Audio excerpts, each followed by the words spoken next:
be Prime Minister. It's my friend too, that's why his picture's I up. know. Shirley and I just sent him a note 2 weeks ago. I said, buddy, is Suzanne is in love with him. is she not? Nod head. Shirley and I sent him a note. We said, my dear friend, the reason we said that, by the time the mail gets there, what is the young lady who does the makeup? What is her name? No, sorry, I started your day wrong. John Casablancas, just a minute. Runs one of the world's biggest model agencies. In the years.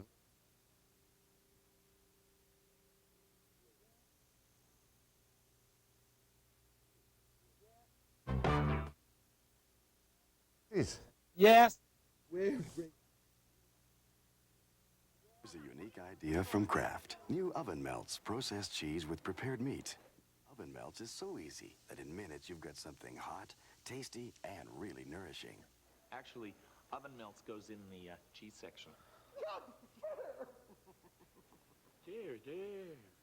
Try new oven melts from Kraft. For the cheese. For the meat. For the cheese. For the meat. For the cheese. Webster is next on BCTV.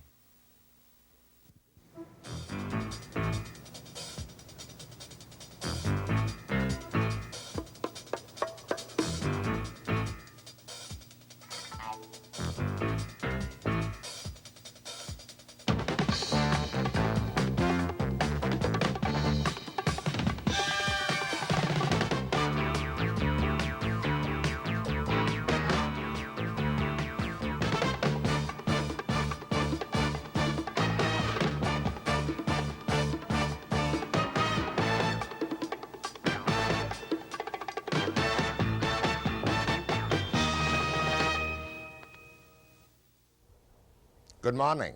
Some critical political observers on the left are muttering in the little back rooms, whatever became of the NDP, whatever became of Dave Barrett, whatever became of the fight to sell a social democratic philosophy to the people of British Columbia, especially in the face of what these people regard as the stumbling, floundering, blundering of social credit.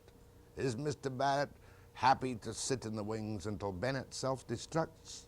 Perhaps that's his view, perhaps it's not. But that we'll put to Dave Barrett this morning. Towards the end of the program, Mr. Barrett and I will not fit into the subject matter, because at the latter, just towards the end, we're going to have the head of one of the world's top modeling agencies with two beautiful people against whom we cannot at any time be prepared. His name is John Casablancas. But that's for later. First, politics, BC, the feds, Barrett, you and me, after the break.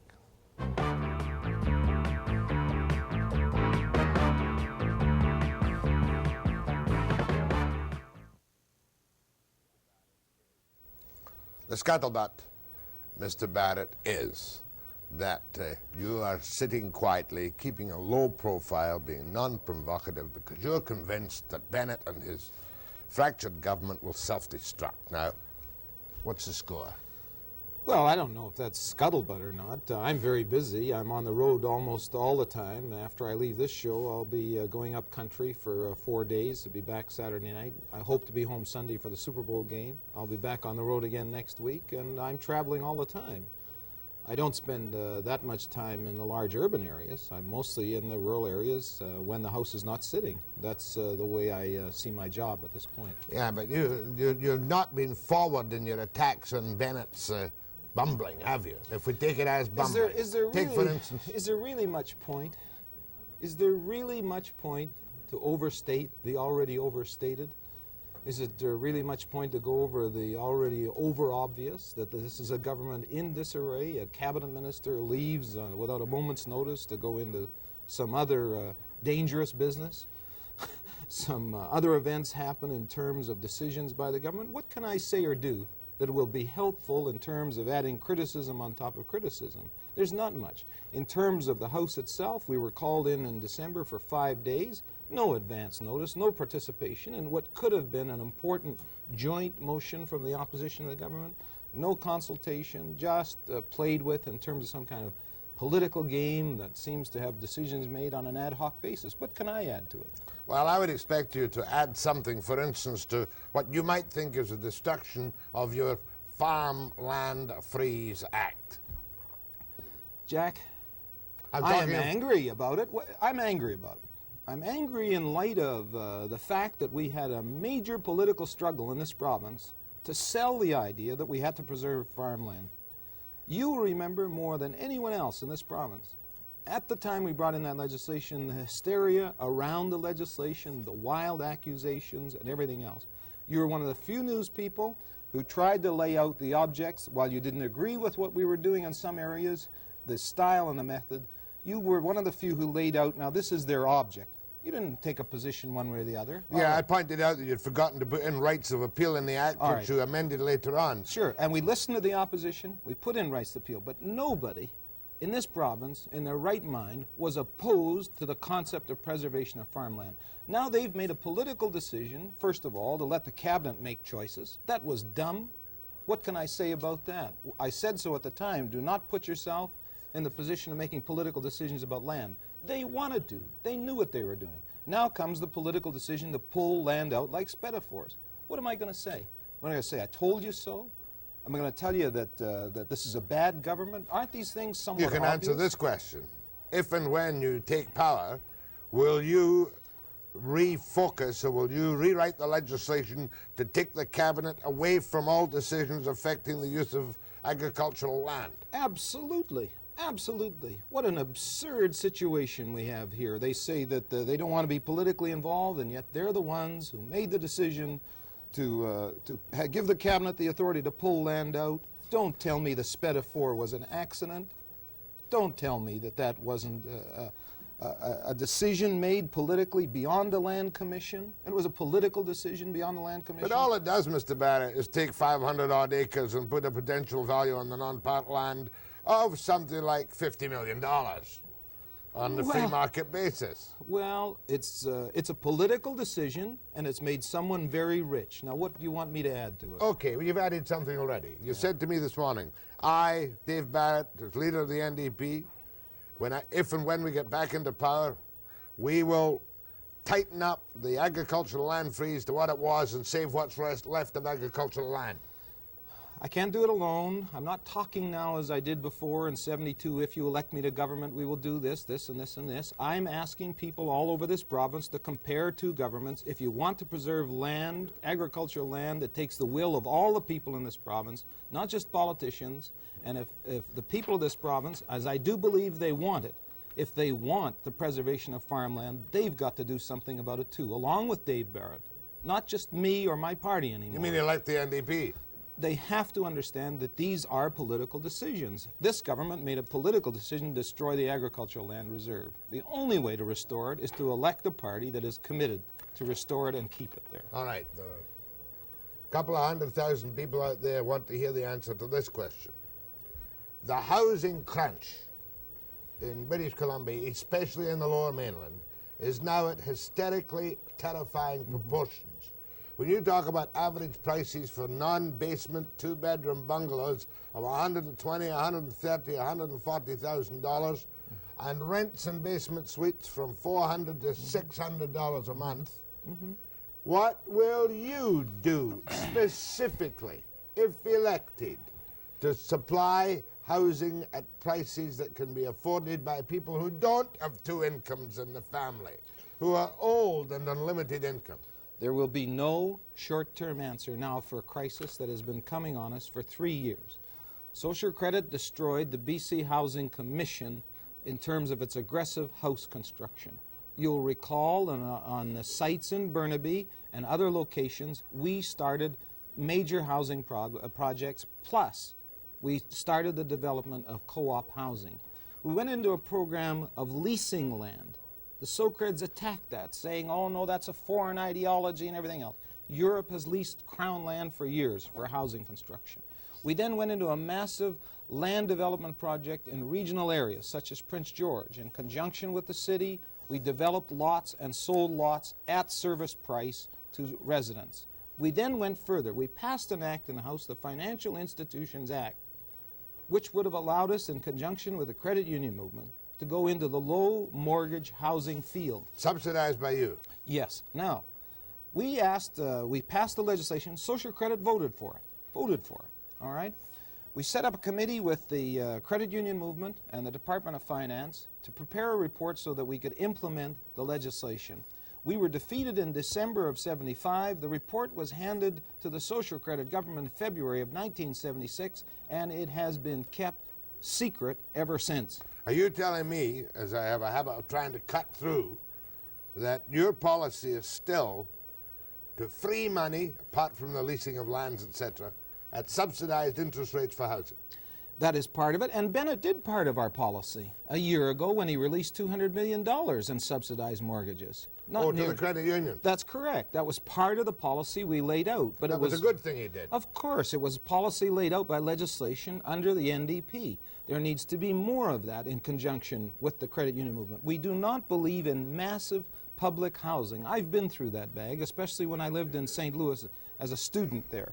What we do believe in is giving people a range of choices with lower cost money available, plus acquisition of land on a Crown basis and make that available for people. You say no short-term action. I'm just beginning to get in touch with reality myself about this incredible housing crunch. It is unbelievable, and anybody could see it coming. But how? I mean, there must be short-term action.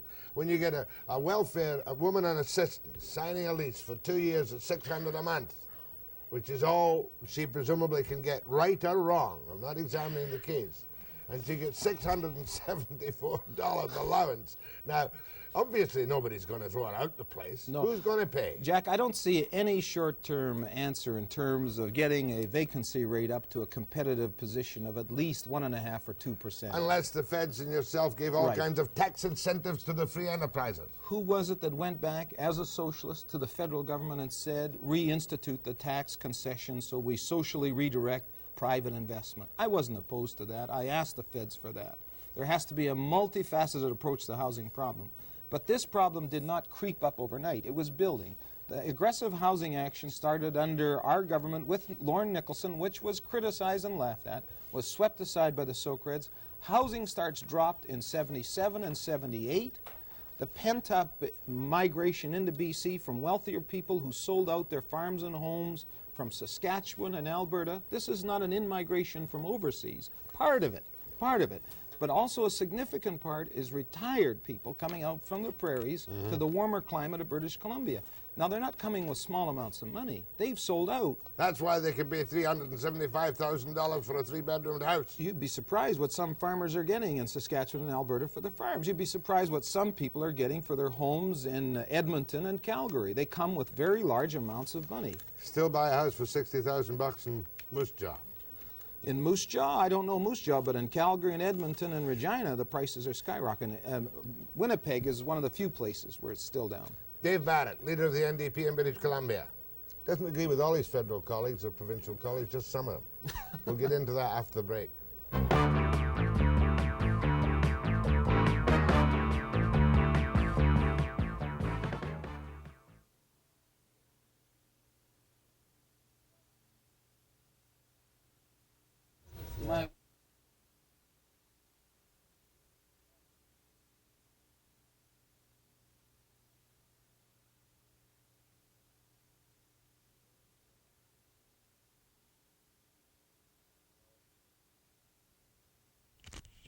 Hello.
One little piece of authoritative gossip. I was talking to a big guy in the housing industry yesterday, and he tells me that prices in certain categories of homes are going up so fast that he knows of a couple of cases where builders or sellers have made $100,000 extra by accident due to the walk-in cash, full cash for the houses. It's fearsome, isn't it? It's frightening. It is a frightening situation. Unless there is massive action by both the provincial and the federal government, this will continue.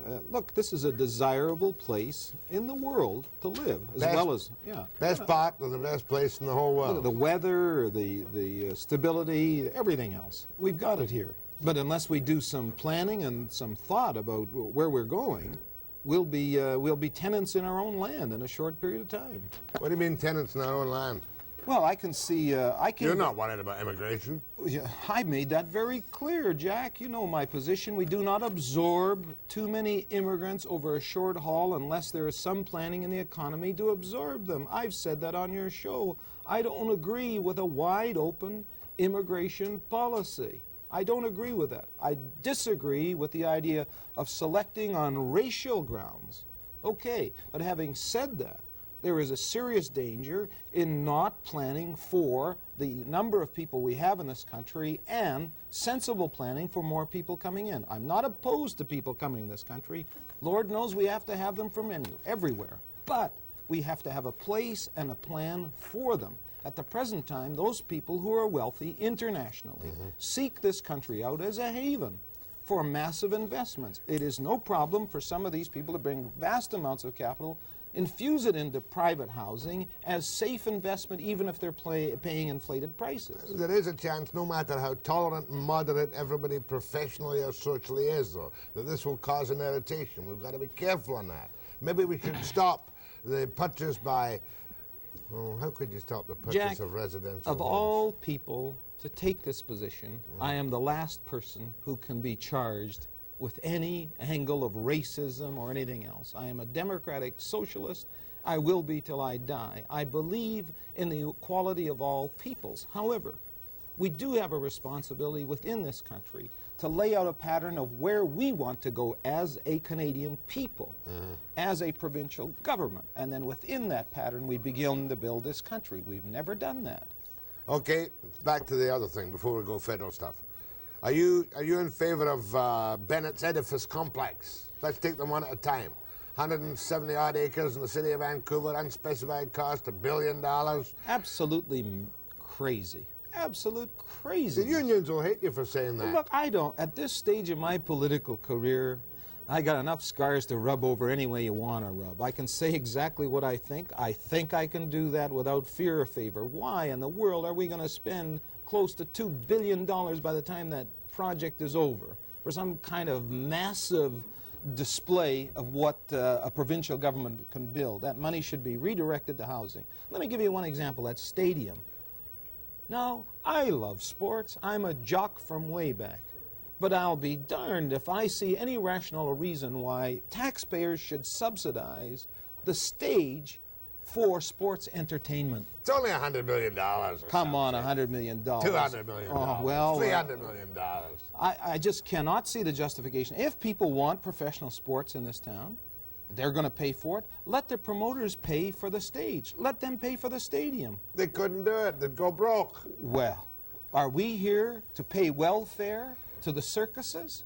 You'd be the first guy, and I'd be the first guy to complain that millionaires are going to get welfare. But this $1 billion for, or more, for the BC place, slung into Vancouver, the avenue of the provinces, Transpo 86, terrific encouragement for the full flowering of the whole world in BC. How dare you be against it? Well, if it's so wonderful, why is it so secret?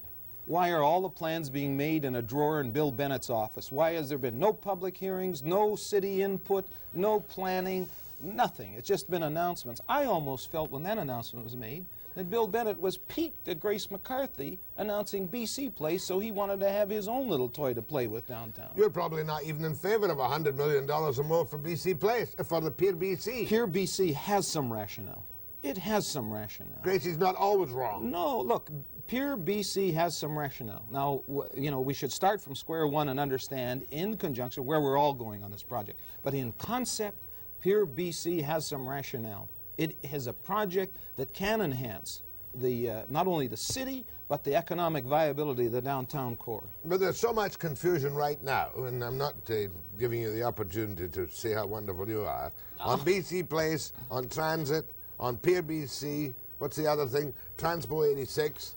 No one wonders if it's all just a great paper jungle. Well, I wouldn't, you know, people can get that feeling. You know, it almost seems or appears. We'll go back to the basic question you asked me earlier. What, you know, why don't you say something about social credit? How can I comment on a government that doesn't seem to even talk to each other in terms of ministerial departments or have joint planning? Are you suggesting Mr. Bennett's a loner? Well, I think that's obvious. You mean he's isolated from his cabinet? Well, they're isolated from him, I think, or what? Something's wrong over there. I'm not their social worker. I don't know what's wrong with the group. But it's obvious that you have a situation of chaotic announcements slapped on planning. We have Van der Zam saying, here's the kind of transit you're going to have. Here's Bennett saying, here's BC Place. And here's Grace saying, here's Pier BC. Okay, at least Grace McCarthy laid out some plans with the city. Bennett announced his from Victoria, and Zam from somewhere announced this is the kind of transit you're going to have. Now, they're all in the same cabinet. Do they talk to each other? Do they sit down and say, look, we're talking about billions of dollars. This involves a major city in this province. This is the approach between the three of us that we should be taking on these projects. I've never seen it yet. Webster and Dave Barrett after the break.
Let's deal with this mayor question briefly. Is it possible? Is it proper? Is it even, you know, not desirable? Can Bennett have a man sitting in his caucus doing a hotline show? I don't think so, but let's deal first of all with the principle. You know, at one time we were not paid as full-time MLAs. Right. Okay, and I took a lot of flack, you'll recall, from everybody in the media and everywhere else for instantly increasing the salaries, and I said at the time I increased them that I wanted people to become full-time MLAs. Since that time, Bill Bennett has increased them another 33%. MLAs now make $33,000 a year. Good, Jack. Excellent. The idea being that regardless of who gets elected, they're in a position to work full-time. Well, Bennett himself said that he came around to the point of view that I espoused after he was in government, that we want full-time MLAs. Here is a guy, comes out of the cabinet, good luck to him, takes a job on a hotline show, good luck to him. The hotline show isn't in his hometown. He's going to sit in the House, and we have morning sitting. and he draws his salary as an MLA. Now, how can you ethically justify that as leader of a party? Would you allow it in your government if you had one again? Absolutely not. There is no way ethically. Now, it was Bill Bennett who said they wanted to set up a committee on ethics and morality. Has that committee ever been set up? Is this problem sent to that committee? Ethically, is it proper? Now, the next question is, sitting in a government caucus, that's a lot different than sitting in an opposition caucus or a minority party caucus. You sit in a government caucus, can a government risk having someone sitting in that caucus who is going to be on the air under pressure to come up with stories and news items and sit in a position of loyalty and commitment to a government Do you think caucus? this is another of Bennett's stupidities allowing this? I think Bill Bennett is frightened to bite the bullet. He's got to call Raif Mair in and say, Mr. Mair, I respect you. I thank you for the job you've done. You've made a second choice of career, which politics is not part of. I, as leader of the party, must ask you to give me notice when you're going to give up your seat. If you don't care to do that, give me notice when you're going to sit as an independent. But I, as leader of this party, have a responsibility to ensure that every riding has a full-time MLA. It is not Raif Mair's problem. This is Bill Bennett's problem. What's the spread between you and the Social Credit? They've got 5 seats. That's a speaker. Yeah, okay, 4. 4 seats. That's another one is 3 3. seats. A lot of governments have lasted a long time with 3-seat majorities. Sure, because you don't expect any other defections, do you? Well, in this day and age in British Columbia, you never know. The other thing, of course, that while you're sitting there totally confident you can win the next election, is it not oh, you predicted one for the spring. I predicted there is a very good chance of election Still? this year. Oh, yes, You still a believe very that? good. There's a very good chance of an election this year. I didn't predict the outcome. I never predict the outcome of elections. This province probably, in all probability, is still polarized between the socialists, godless socialists, and the free enterprise Social Credit. Well, even facetiously, I refuse to accept the term godless socialists and the free enterprise group. Those labels are an anachronism. They're no longer valid. But it is true that there are 2 distinct and separate approaches to government and philosophies involved between a coalition of right-wingers and the New Democratic Party. On federal affairs, there is a little bit of contradiction between Messrs. Broadbent and Blakeney, and also between, I suppose, Broadbent and Barrett. A little bit. Certainly on oil policy, you're the man who will always have the quotes thrown in your face that you would give up the oil and natural gas rights of British Columbia granted to it by the Constitution. Read the rest. Why should I read that? That's the only one I'm quoting. That you would give up the oil and natural gas rights under the Constitution to the federal government. If the federal government took under public ownership all oil and gas in this country. Which they are well on the way to do. Are you not happy with the energy policy? The moves are late and halting. If you read the rest of that paper, I lay out a program of how in 1974, if they had made the moves to take public ownership, which they refused to do, the next move was to go into public marketing, extend the British Columbia Petroleum Corporation concept right across Canada. We could have reduced personal income tax up to a $7,500 exemption and been in the position of having 60% ownership of all oil and gas in this country. But looking at the federal government energy policy, you can't say it's any brilliant master stroke. No. It is a hodge. It's typical halting steps by well-meaning people who call themselves liberals. Do you think that Trudeau, whether he tries or not, might even destroy this nation? Nobody can destroy this nation, not Bill Bennett, Dave Barrett, or Pierre Trudeau, or anyone else. The people of this country are far more intelligent, far more committed to Canada as a nation than any kind of temporary crisis. We have a crisis today, as I understand it from the academics, in the Constitution, okay? It's great stuff for lawyers, it's great stuff for politicians, but for the average guy, this is like the flag debate. It'll come, it'll go. This is not the sum and substance of Canadian life and Canadian lifestyle. In other words, you don't give a damn what Trudeau puts in this I didn't say that I don't give a damn what he puts in the package. I'm not opposed to an entrenched Bill of Rights. I'm sure that British common law will still suffice in this country. I have satisfaction in the long haul that this country's traditions and court system and British parliamentary system will surpass all of us temporary political players on the stage. I believe this country has a fantastic future. I don't believe any temporary government, whether it's 10-year temporary or 10 months temporary, Clark or Trudeau will be gone. There'll be others who come, and this country will still survive. So I don't get uptight about the so-called crisis. Knutsons and Nichols and the Christies. Knutsons and Nichols and the Christies are nice people. They need my help. They are lonely and want to be isolate. They are the political singles of Canada.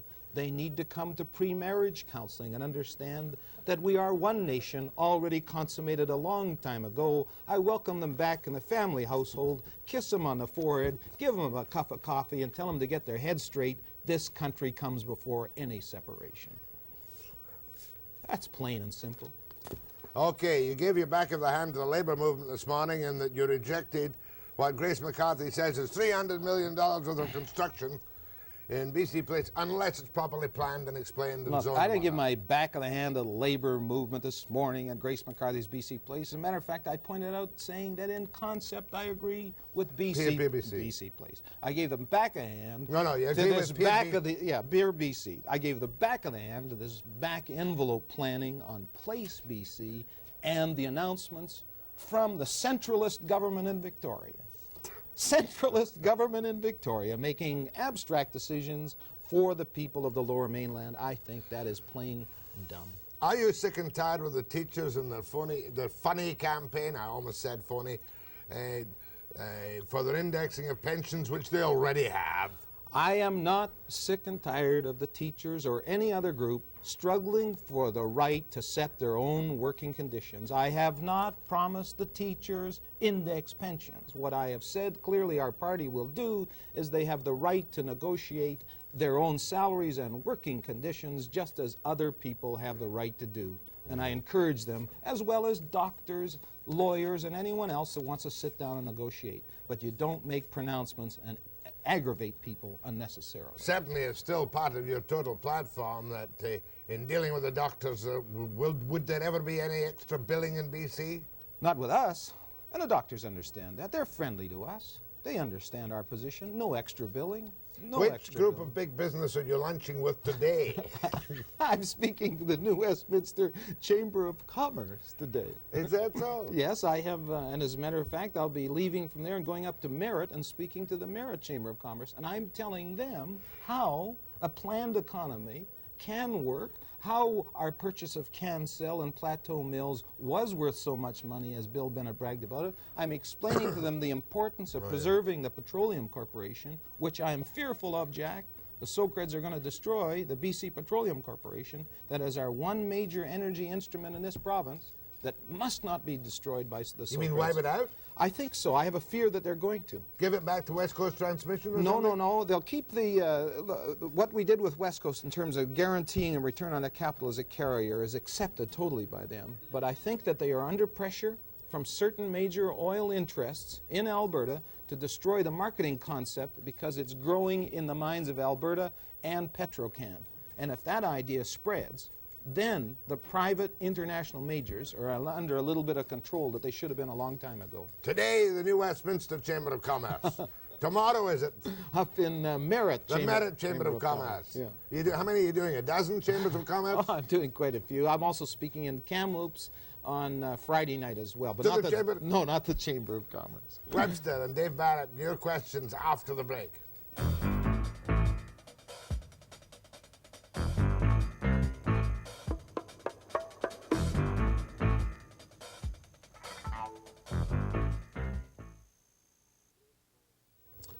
I would be grateful indeed this morning if, when talking to Dave Barrett, leader of the NDP, you skip the good mornings, how are you, I love you dearly. Question or a comment, straight to Dave Barrett. Sometimes I'll let you get a little sloppy on this, but not today. Go ahead, please. Hello, Dave. Hello. Don't tell me you love me. Go ahead. Speak up, sir.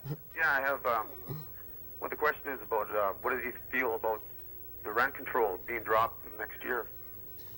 I think it's a serious mistake, but on the other hand, there are instances where adjustments have to be made because of huge increased costs in mortgages on some housing situations. But an overall dropping, it's a terrible mistake. What is the limit now, 300 or 350? Well, my rent went up from, I got a rent increase 3-month notice 3 months ago. That was going up from $450 to $855 Oh, that's outrageous. without any improvements of the home. Listen, do me a favor. Hold on. Give me your name and telephone number, will you, please? That's outrageous. Will you do that for me? Very much.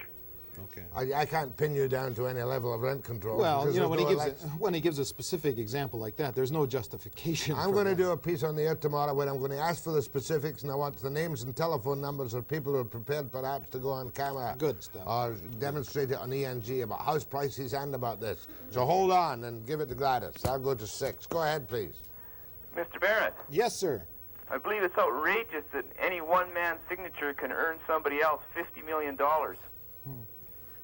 A solution would be to have a tax so that when anybody rezones property, the extra increase in value of the land is taxed away by the government. Yeah. Well, now, just a minute. There is a tax at the moment, but should there be a share for the local government for valued property on rezoning? There's two problems here. One is, first of all, there's principal farmland, you know. And of course, that land was undertaxed as farmland. You know, there's a tax concession to agricultural land, and that must be maintained. Those people who use farmland for whatever agriculture purpose must get a tax break. But in this instance, this farmland was taken out after paying for the last 6 or 7 years just farm taxes. Overnight, it's worth $50 million and a brand new tax bracket. Now, there is a requirement by society, once it makes a decision and changes zoning, where some of that benefit should come back socially and economically to the community. It's going to happen again. Look, there has been a political decision made on this piece of farmland. That's separate and distinct. But the concept you're talking about is absolutely correct.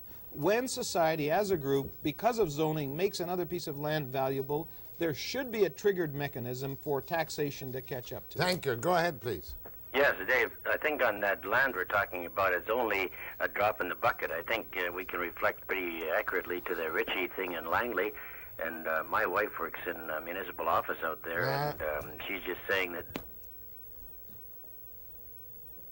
Sorry, I didn't hear Yeah, it. no, you didn't hit it because of, I'm hesitant Area about and, taking, just hold on a second. Are you talking about the Langley Gloucester property? Yes. Yeah, that's still under appeal in court, as I understand it. I think you'll find that the same signature will overrule everything, and it's just a matter, I think it's in everyone's eyes, that the social credit knows they're in trouble and they're paying off their friends while they've got the chance, and I think that's as clear as the writing on the wall with the one signature. Look, you know, some people say to me, Mair's gone because the ship is sinking. He wants to get the lifeboat that still goes. You know, there are all kinds of theories, but the behavior of this government is inexcusable in terms of that transaction. Under your legislation, was there the right of the landowner to go straight to the cabinet? No, no, no. There were. It was in the beginning because of the demand for an appeal, which we had not included, and we responded to your opposition and others. We came in that session and amended the legislation and set up a method of appeal directly for anomalies to a committee, the Land Secretariat, to recommend to Cabinet. After that was over, because, you know, when you slap it on, and we got a lot of stuff in the freeze that shouldn't have been there, and slap it on, you clean that out, and then take the politics right out of it. The Socreds put it right back in the Cabinet. Go ahead, from Vernon. Hi, I'm a potter by trade, and I'm shocked by the lack of support that this government has for working craftspeople. There are a number of arts councils that are set up in the area, but they seem to have absolutely no funds available for direct subsidy. You mean for direct subsidy for pottery work? No. Well, for crafts workers. Look, I do not. Whether the NDP will begin to look at craftspeople and This is not the most major problem facing society. I want to answer it. There are skilled people out there in the arts field, such as potters and artists and everything else, who I do not believe should be given massive subsidies without the purchase of works. I agree. Okay, we set up the system. 1% of all capital cost of all buildings by the government would go to Indigenous artists' work. Great. When is it going to start to happen, though? It was during our administration. Some of the stuff we bought, people said is terrible. Some of it said it was great. But just imagine if it had been in practice when Emily Carr was around, we'd be making more money out of Emily Carr's works than a couple of liquor stores put together. I got to tell you something serious, Mr. Barrett. I'm going to rush right out today and buy a membership in the NDP, lifetime membership. Wait a minute, I don't know if I'm going to let you in. I'm enthralled by the fact that you're going to take 1% of the capital cost and support a few potters and leather workers. You know, one of the problems with you is you oversimplify. I know guys that go around saying, why are we buying stuff on television because we're subsidizing TV hotliners? I tell them, you leave Jack Webster alone. And then I tell potters, you know, it's okay too. It's the same principle. You earn a living, and there has to be a mechanism to earn a living. And for producing artists, there should be a basic guarantee that some of their work is going to be bought. I'm not opposed to that. No, there's a culture gap between us, of course. Well, there's an age gap, too. I'll tell you this, though, there's no weight gap. You started it. I know. Go ahead, please. Good morning. Good morning. I'd like to direct my question to both of you.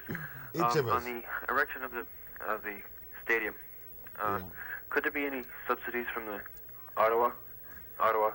Oh, look, in this day and age, have we not learned enough from the Montreal Stadium? Now, I've been through this once before. I was under tremendous pressure shortly after we got elected to spend massive amounts of money for the Winter Olympics. You will recall that I said no at a time when jock's attitude was predominant. I am a jock, I love sports, but I said no to massive extravaganzas. And I still have the same position. If we're going to have major league entertainment in any sport, then the promoters must, as part of their cost of doing business, pay for the facilities. What burns me is that you get, any provincial government says, we want control of our revenues. Ottawa's doing us in the face. We're going to keep this. We don't want that tax. And then they rush down to Ottawa and say, you got to give us X hundred million for transit, you got to give us X hundred million for BC plates. It's all hypocrisy. Well, I mean, you're all guilty of it. Well, let me give you an example of a dramatic illustration of attacking Ottawa. Bill Bennett says it's unilateral action on the Constitution. Then he comes in the House in a 5-day session, unilateral action on a resolution. He never sat down and said, okay, what will you all do together, fellas and ladies? Unilateral action, slaps in a resolution. We didn't see it 5 minutes before it hit the House. And he's doing exactly what he attacks Ottawa for. That's hypocrisy. But what can I do? Say it over and over again? I just have to sit back and watch these events unfold. One of the great assets that Bennett has at the moment is the economy in the West, partly because of immigration, is that there's a phenomenal growth in jobs, and we've never been more prosperous on the face of it. On the face of it, that is correct. However, working people and wage earners and two-income families are struggling to maintain their standard of living in the face of in-migration from other parts of Canada and offshore. That is a serious problem. Webster and Dave Barrett after the break.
I don't know. How do you stick it? How old are you now, Mr. Barrett? I am now 50 years of age. I am waiting for the male climacteric. It has not struck me yet, but it may happen soon. I'm not going to explore that whatsoever because I'm a very good friend of Mrs. Barrett. I know. Well, I've got to take that back. Why? You're not allowed to be good friends with people like you. Oh, you're it's dangerous. With my wife, it's all right. Go ahead, please. Good morning. Good morning. My question is concerning the Insurance Corporation of British Columbia. Oh, that's gone. We have no choices of insurance companies. Yeah. We have high rates. We have relatively poor coverage, I think. We're surcharged now if we are involved in an accident. Right. And this certainly seems to be a far cry from fair. Mr. Barrett, what is your opinion about the Insurance Corporation of BC, which your government established in 1974? And if you were in power, what would you do about it now? Good question.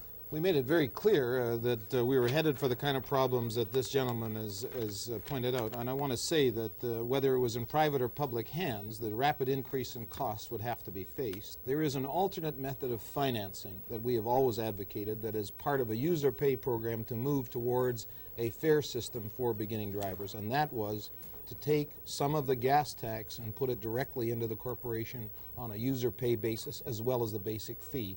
That, to me, is the only route to go to equalize those costs. But you'd be the first to sympathize with your own child, even though it may have been changed a little bit, because of the fantastic costs and damage and carnage on the highways. Damage and costs and carnage on the highways in the private sector has also had a massive impact as well. You know, it's not because it's publicly owned. Publicly owned guarantees that as a utility, the thing is available.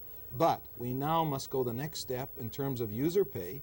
And the next route to user pay is to add it on to gas price in terms of those. You pay your basic price, and the concept, as we passed in legislation, was to go to user pay as well. There's no hope ahead, though. If you get back into power, you'll have to run it on much the same basis he's running it. Well, look, they're running it much the same basis as we started out. You know, they were the guys who said, oh, we're going to do away with the ICBC. They haven't done away with it. They fiddled with it politically. And part of the problems they're faced are political decisions they made, and that's another arena, another battle. Go ahead, please. And Dave, you're right. It's the climate that's bringing 50,000 Canadians a year into this province, but it's non-socialist climate, not the sunshine. They'll run out again like they did before if the socialists ever take over. Hallelujah.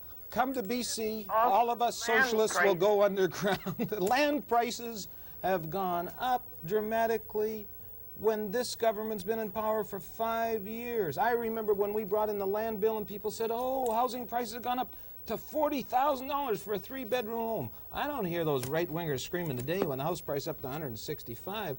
You don't blame it on poor little old Dave who's being attacked by Webster who's not being around. How can I scare people? Furthermore, I'm going to scare you. There was nothing you could have done about it anyway except in a peripheral manner. Except, Jack, we did pass legislation that this lady should understand Social Credit voted for a Financial Institution Act to allow an option of financing in the private housing sector. She's got a good point, though. That was the point I made earlier, that underneath the skin of politics in British Columbia is a polarized climate which could be whipped into a froth by almost any semi-demagogue. My dear friend, politics is the battle of ideas. And there must be polarization of ideas. You want namby-pamby choices between Tweedledee and Tweedledum? The life stuff of making decisions around lifestyles, around resources, around where we're going as a country is a clash of ideas. And there's nothing wrong with that. Nothing wrong with that. Go ahead, please. Good morning, Dave. Just a question about farmland. I'm living in an area that is farmland, zoned agriculture, but it's all broken down into 10-acre lots, 4-acre lots. These are not viable farmland. Yeah. And even if you did have a large farm, the farmer is losing money. Is the farmer going to subsidize the public in the way of food? Have you got any plans to say that the farmer can make an honest living? A good living, the same as somebody working in construction? Or as a civil servant? Madam, Civil servant, be careful. Yeah, the caller is absolutely correct. When we brought in the Agricultural Land Reserve, there were many instances where it was simply too late to have a viable farm. 5 or 10 acre hobby farms still in the land reserve cannot be viewed as income supportive or income maintenance. The only thing we can do in those instances is ensure that they get a tax break, which they continue to get. Go ahead, please. Good morning, Mr. Barrett. Good morning. If you were re-elected, would you enact new legislation to prevent further foreign ownership in British Columbia properties? Yes, that was our next move. I promised that in '75. Now, let's get Just a something minute. straight now.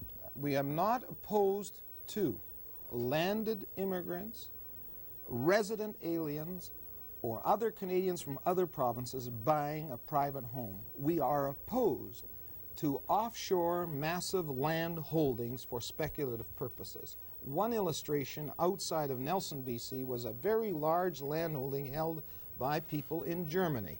Their taxes were extremely low. They were offshore. We reassessed their property and shot their taxes up almost tenfold overnight because the zoning was wrong on it.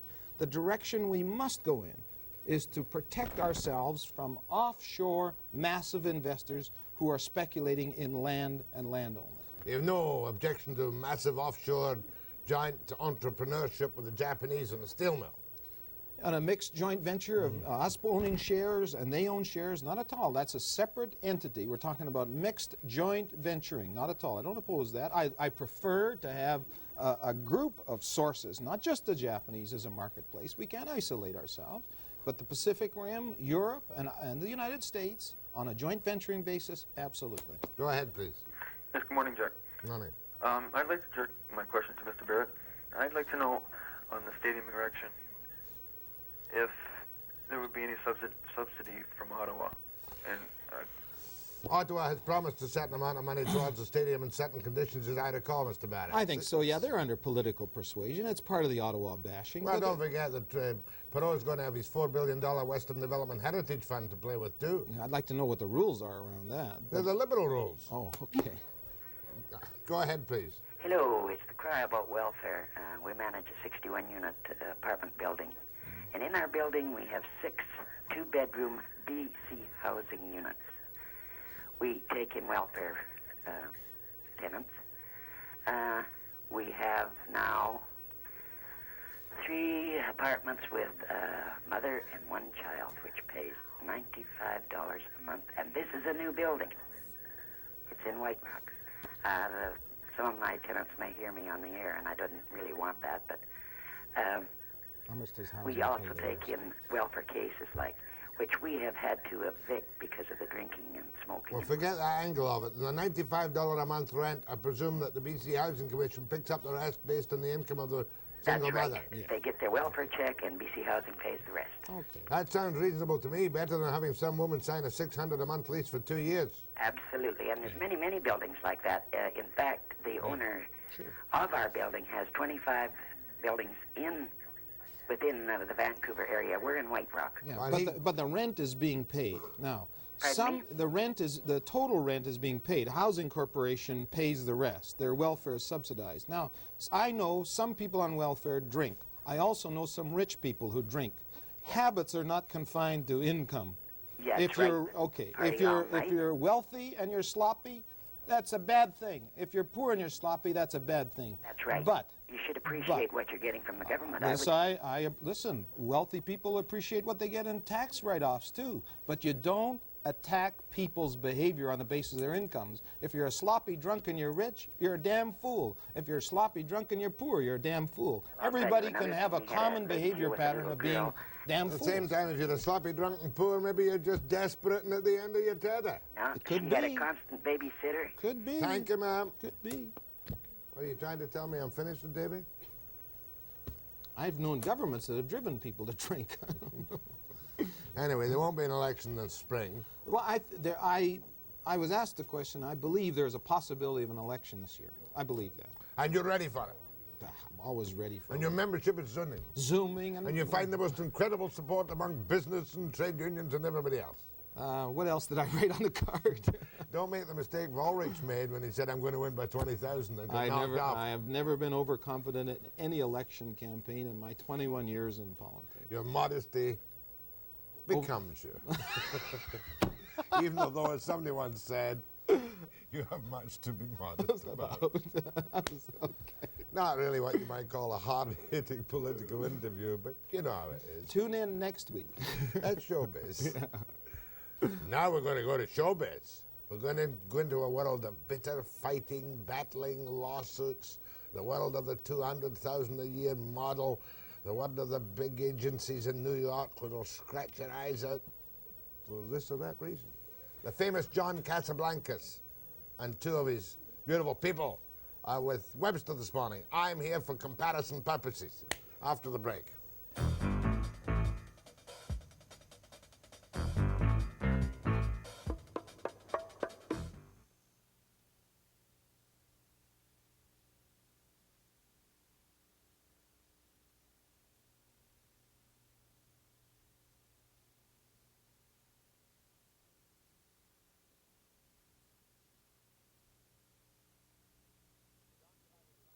John Casablancas, it says in his own publicity handout, is New York-born, Swiss-raised, French-speaking Spaniard.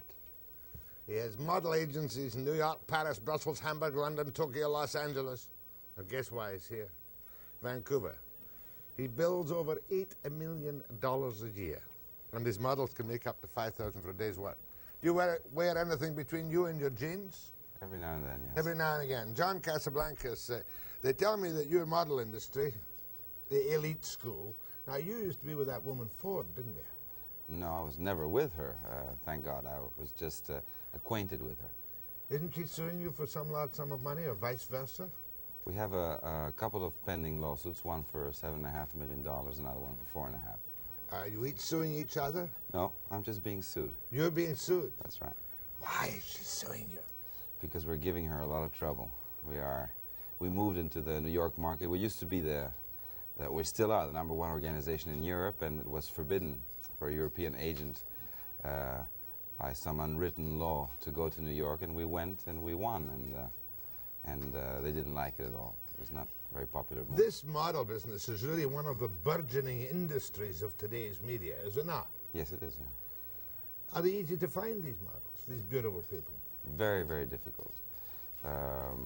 I've more or less, I've calculated that there is about one top professional model out of 10,000 candidates, more or less. Mm-hmm. Who's the top model in the world today? Oh, there's 2 or 3 models that could be considered top, but they're not known in terms of name to the public. Now, surely one of the great objectives of publicizing your models, where does the money come from in modeling, actually? Does it come from the advertisers? Does it come from the magazines? And surely one of your objectives is to get people on the front cover of what's one? Mademoiselle? Mademoiselle, Vogue, yes. Tell me about that side of the industry. Yeah, the money is not in the magazines. The prestige is in the magazines. What you do is that you take a new model, and your objective is to put her on the covers of the magazines. When she is on the cover of the magazines, then she can be marketed for the products, like cosmetics and etc. Then she makes the big money. Yeah. How many of them would fall by the wayside? 9,999 out of 10,000? Yeah, about. About that. Yeah, I mean about that in terms of those who give it a try or who want to be models. Of course, there's a selection. The selection doesn't happen all at once. Some never get into it. So it's just an intention, and they give it up before they get into it. And those who get into it, there's an elimination that goes on with the time.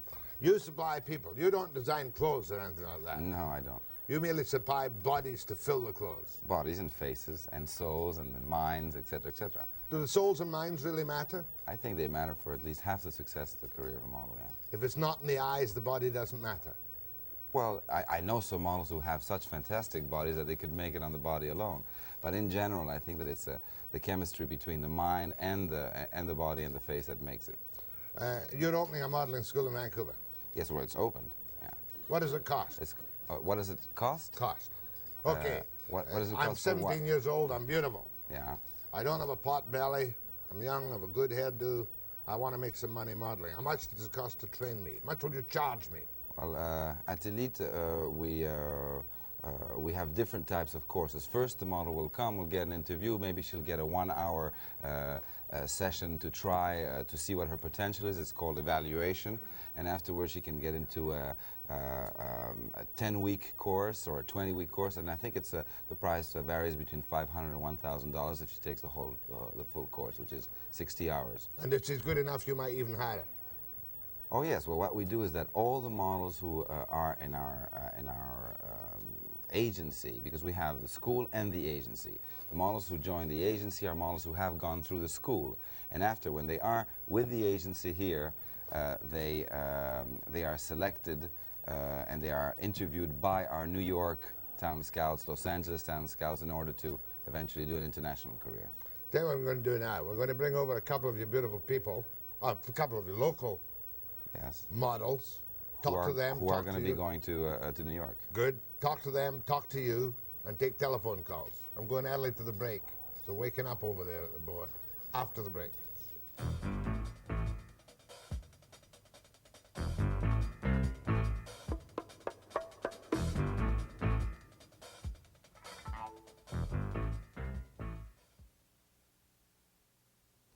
I tend to be gauche in these kind of interviews. Even with a sophisticate like John Casablanca of the elite modeling, School of Modeling from New York, Hamburg, everywhere else in the world. John, there is one thing that quite seriously perturbs me. I'm a square, and I hate to see 13-year-old, 12-year-old, or 14-year-old kids in the modeling business. But is it not a fact that the Brooke Shields, if she's still that young, are the hottest things in all modeling properties? Well, I think she's the hottest thing in the entertainment business, in film and whatever she does. She's on the cover of the magazine. She's paid fortunes for films and for appearances, so it goes well beyond the modeling scene. But within modeling, there's been a lot of articles and press about what they call the pretty babies after the Raif Mair film. And it's a phenomenon that has always existed. You have always had a very, very low percentage of kids that looked like adults. And it happens in sports, it happens in music, it happens in theatrical activities, and it has happened in modeling. But it's really such an exception. It's become a big thing because the press has made it. Well, it's a kind of Lolita syndrome, and it looks to me, chauvinist though I am, as a kind of indelicate super exploitation of young women, young girls. Don't you feel it's a little bit in the wrong taste? Sometimes it is, yes. Sometimes there's people who tend to overdo it. But in general, there is the law that protects the kids and the parents who protect the kids. It's just a question that, you know, it's very difficult when you have a low-income family that suddenly has a possibility of seeing their kid making, I don't know, $60,000, $70,000, $100,000 during the year while she's going to school. It's very difficult to say no, and I think that you can't really blame these people for taking the chance. Give me the specifications for the paper specifications for the ideal age and type for a model. Well, the age is young. It starts at around 16, and for a beginner it goes up to 22, 23. The height is starts at around 5'6", it ends at around 5'11", although there are models who are smaller and taller. But that's for women. How about men? Men, it's a little bit older. Men, it starts at around the age of 20, and the big successful models are around their 30s, early 30s. And the height is between 5'10" and 6'2", let's say, the ideal height. Yeah, I mean, obviously you can take a woman model at, whatever, 5'4", but you couldn't take a man at 5 feet. No, that wouldn't work. No, you couldn't. Now, you have two of your talented models with me. Please to introduce me. Well, Kim is 18 and... last name, Kim? Conrad. Conrad. And you're from? West Vancouver. From West Vancouver. Oh, we're neighbors, Kim. West Vancouver. May I ask how old you are? 18. May I ask how tall you are? 5'9". Would you give me your weight in pounds, not kilos? 118. 5'9", 18, 118 pounds. Go to West Van High? I just graduated from there. Just graduated from West Van High? Mm-hmm. Well, my children did too, but a number of years ago. Hi, Jack. Name? Gardy. Gardy? Warren. Warren.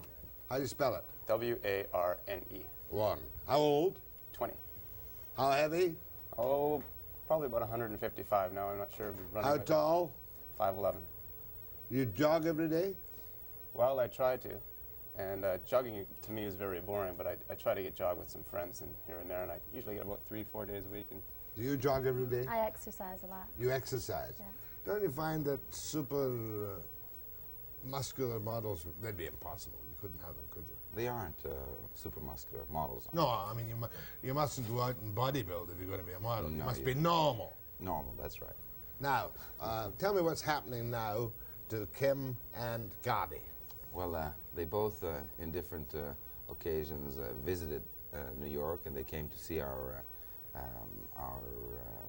agency there. They were both students at the school here in Vancouver. We saw some pictures of them, and we selected them, and now they've finished their school or whatever they were doing locally, and they're both coming in 3 days' time to New York to try the big international experience. Try for the big time. Yeah, that's right. New faces. New faces, that's right.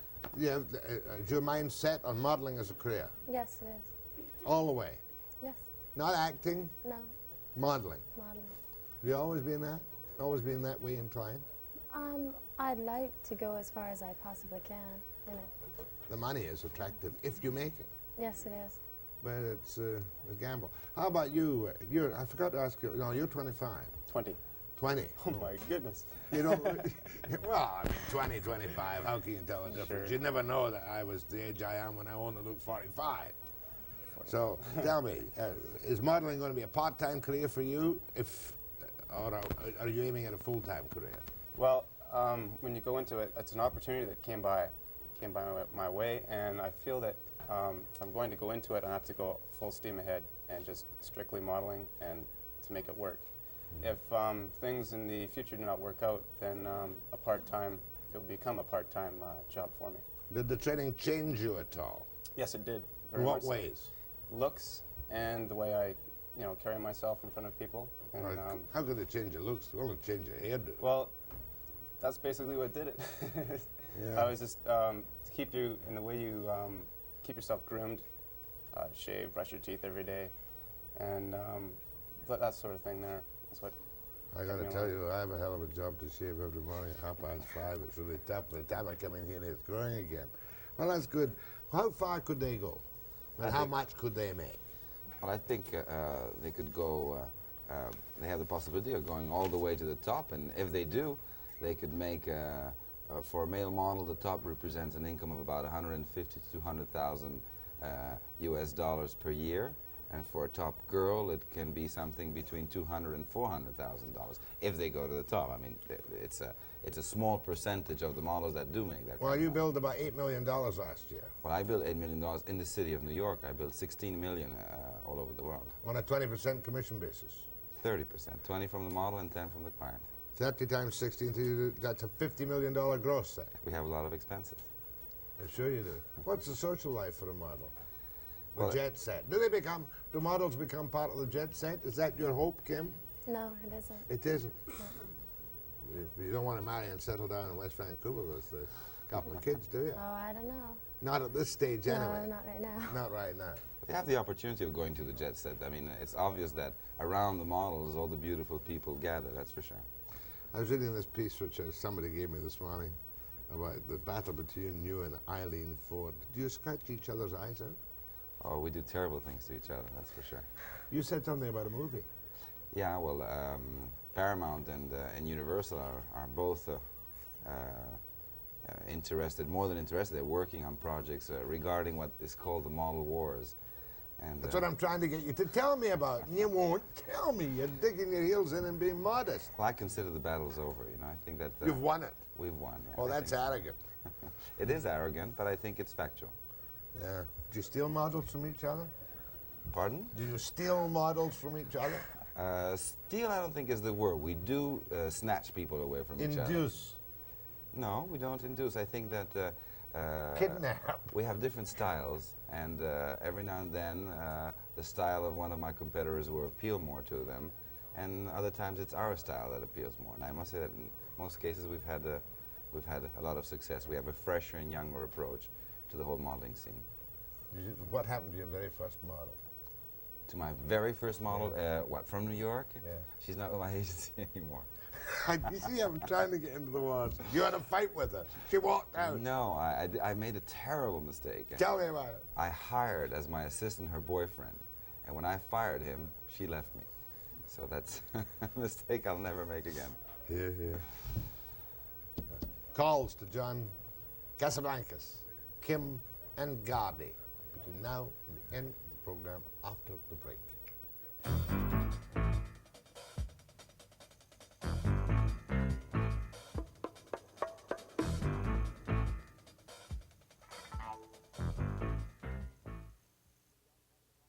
And with John Casablancas of the Elite School of Modelling and two of his star turns from local parts, Kim and Gardy, and a call from Mackenzie, British Columbia.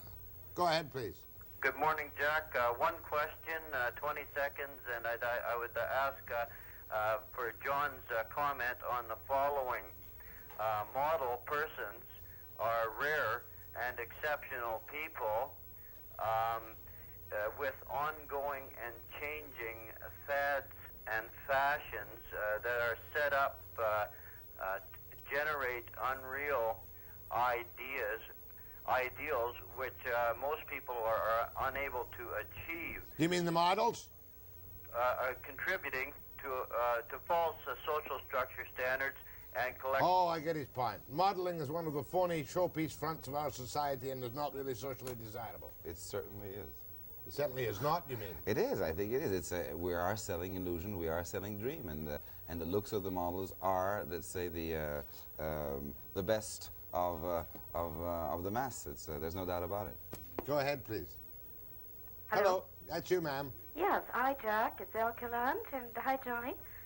I just want to tell you, Yes, you're on air. Go ahead. my daughter was discovered by Johnny, or more or less snatched away from Wilhelmina. We just live a few blocks down from you here. Just hold on a second. Her name is Elka. She says her daughter was discovered by... What is your daughter's name? Heidi Lund. Oh, yes. Heidi Land? Yeah, Heidi Lund. And who snatched her away? Johnny. Yeah, well, She I was sort of within a week, she was made a in proposition Paris, she and couldn't she's refuse. doing very well in London now, and Johnny's done a marvelous job. She's very, very happy, making good money. This is Elka Land, the mother of Heidi Land, who joined Johnny's agency and is now doing very well in London. That's right, yes. Heidi Land, She's yes. a very I just successful want to girl. say she is. It was a hard beginning at first, but she really loves it, and she's doing very well. She's very, very happy. Thank you for your call. Thank you very much. I need a few like that. Thank you, Done Elka. a marvelous job, and I wish everybody else good luck. Thank you. Okay? It's a small world. Did you know she was calling this morning? No, I didn't. I'm very happy she did. Go ahead, please. Oh, good morning, Jack. John, I'd like to ask you how it would be for a person from ethnical background to go into modeling. What do you mean by ethnical background? It means other than a white wasp. Other than white, yeah. Yeah, well, there's a lot of very successful black models and Oriental models. I'm very proud that I have in my agency, in terms of the girls, what are the 4 girls which are called the 4 black pearls of the business there. One of them, for example, is on the cover of Vogue this month. It's Beverly Johnson, the first black model ever to grace a Vogue cover, and Iman and 3 or 4 other girls which are really the top black models. There is a growing market for what you call ethnical groups, and I think that the tendency is going to even go further in the years to come. How about men? Yeah, that's what I meant. How about men? Yeah, well, I have 3 or 4 very successful black models. It's let's say the male market is much smaller than the female market, and it still is difficult for a male black to be successful, and especially in cities like New York where there are so many good-looking black guys. How old are you? 25. How heavy are you? I weigh 155. I'm going to a modeling school right now. Yes, and how tall are you? I'm 5'9". 5'9" is a little bit small, whatever your color or race is, but Possible. good luck. Well, you can always wear lifts. Thanks very much. Yeah, thank you. Thank you. Gosh, did you see Sinatra's toupee the other night? No, on I the didn't. inauguration? I didn't. Somebody made a crack. With all that money, you could think you could afford a better wig. Go ahead, please. Okay, I've always liked to be a model, and I heard that it was, Come on, come on. like it was a lot of dieting and no socializing and sort of things like that. That's a good question. I'll put it for you, ma'am. How strict is the regimen of somebody who comes into your agency and must meet the standard of new faces or any other section of your agency? How strict is the regimen? If a girl goes and has a couple of drinks too much, out the door? No, no. I think it really depends on the girl. There are some girls that can get away with murder. They'll go party all night and come in the morning at 8 o'clock and looking fantastic. And others that really need a lot of beauty sleep, that have to be very, very careful with what they eat. But in general, I mean, it's obvious that if you want to look good, you better be careful and not overdo whatever of the pleasures and if that you put life on has to 10 offer. pounds in a week off, you're dead. Yeah, well, you're not dead, but you might be prematurely retired. From the modeling business, That's anyway. right. So, ma'am, it's a tough business. From Victoria, go ahead to John Casablancas. Hello. I went to school for a year in Japan, and while I was there, a well-known photographer in the city, he took some pictures of me, and he said that, well, so far he's been selling some of the pictures. Just a minute, love. What, is he trying to get you into the modeling business? Well, a model agency there is. What, in Japan? Yeah. Well, I have an agency in Tokyo. you have an agency in Tokyo? Yes, I do. And I'm not. What are you worried about? Pardon? What are you worried about? He's selling her pictures, I think. Well, I want to see if he can advise me on the contract or taking the job itself. The best contract is no contract. I think that the agency is a service that should be provided to models, and the model should stay with the agency if she or he is happy and leave the agency if they're not happy. That's the advice I can give to any models. Don't sign contracts. Just don't sign contracts? No. Because if you're good, you'll go up the way, and if you're bad, you'll be out the door. Yeah, this concept has cost me a few people, but I'm pretty happy with it. I think it's the right concept. Go ahead, please. Yes, I'd like to direct my question to John. I've been to a modeling agency, and I was wondering if it's better to not go to a school and just get a portfolio done and go right to an agency. Yeah, that's a very good question. I mean, I am involved in modeling schools, so I'm asked, should a potential model, is it necessary to go to a school? And certainly the answer is no, it's not always necessary, but it's often necessary, because I think that a lot of potential models, unless they have unlimited means and they can go to New York and stay there for 6 months grooming themselves, and they spend $20,000 in apartment and traveling, etc., need grooming before they can get started. And I think it's a much more logical thing to do it through a local modeling school and to acquire, let's say, the basics through a local modeling school. Okay, thank you. I was wondering, I went to A.L.R, and that was where you guys took over. Yes. Do they still have a school, or? Yes, yes. Well, we've merged in a way with these people, and now they're adapting our curriculum, which is a brand new thing on the market. Is this a franchise operation, or do you take a personal interest in the thing? Well, I have it is a franchise operation, and I have a personal interest because I'm doing all my recruiting through our own schools. As you can imagine, I was doing my recruitment through competitive schools, and from the moment that I've gotten into the school business myself, a lot of doors have been shut on my nose, so I'm recruiting in our schools, and all our models will be coming from our schools. So therefore you've got to find your people. I have to. Especially because of your battle with Ford. Well, that's one of the reasons. My thanks to you, Kim, to you, Gardy, and to you, John Casablancas. Thank you. Elite Modeling School. I'll be back after the break.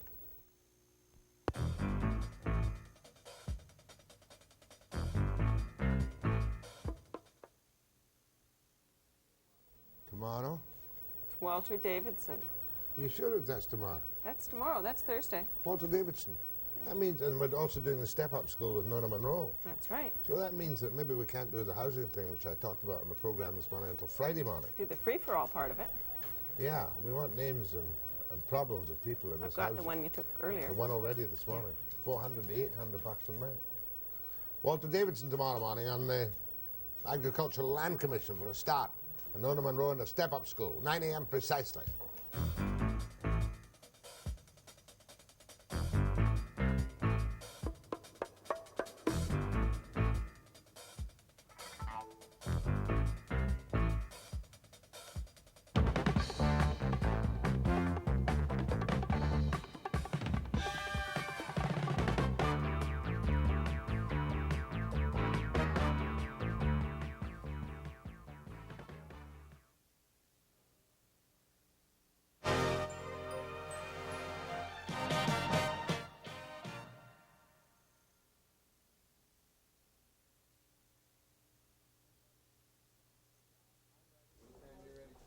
I'm ready.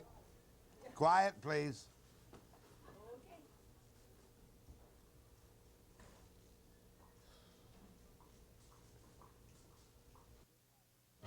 Whatever did happen to Dave Barrett?